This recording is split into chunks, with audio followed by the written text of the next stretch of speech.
Hi, my name is Stephen McGee and I'm the author of Health Forensics. And we're here to review this experiment.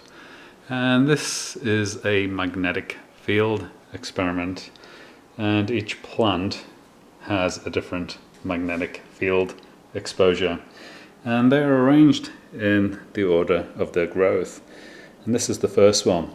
So this is the worst growth. So this has a north-facing magnet in the base of the pot. So the whole field coming up through the plant is the North Pole. And this is the growth it's displaying. It's very comparable to my control plants. So these plants are actually grown in a radio wave field and will deform without any intervention. I was wondering whether magnetic fields would actually offset that deformity, and it appears that it does. So down here, right here, is a magnet. So this plant has half a field in this direction and half a field in this direction. And it's quite strange that all its growth appears to be orientated to the right hand side. It's got a couple of leaves coming out to the left, which is the opposite field. But the bulk of the plant is actually centered on this side. So it appears that this field does actually affect it, and it favors growth on one side of the field to the other. And it has fairly large leaves. It's typically larger than my controls in the home. So it does appear to have an improved growth, but you can see the radio frequency effects on this plant, and the radio frequencies are coming from cell phone towers and transmitting utility meters. So that's this plant. Let's see what the next one is.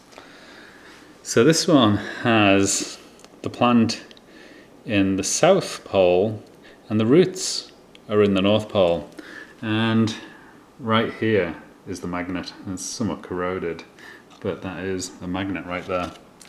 And you can actually see that this configuration is actually giving us a much more improved growth.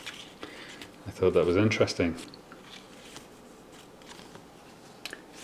So the next one is the opposite. So we have the plant in the North Pole and we have the South Pole covering the roots. And this one actually is the best out of the bunch. So the North Pole for the plant and the South for the roots. Well, I live in Tucson, Arizona, which is a northern hemisphere country. So above the ground, you typically have north field lines coming out from the ground in this location. And this actually appears to improve the growth of the plant significantly.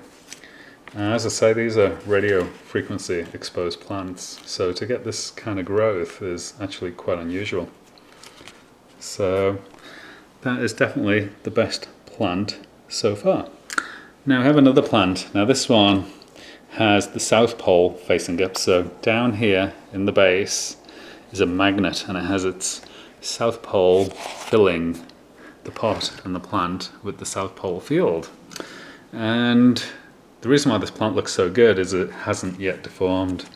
So the first time I ran this experiment in this configuration, the plant actually died.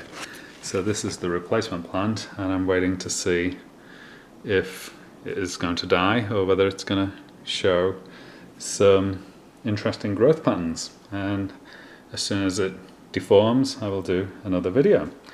So that's growing plants with magnets. So the magnets certainly do influence the growth, and some fields are better than others. I hope you enjoyed the presentation and I wish you the very best of health. Thank you.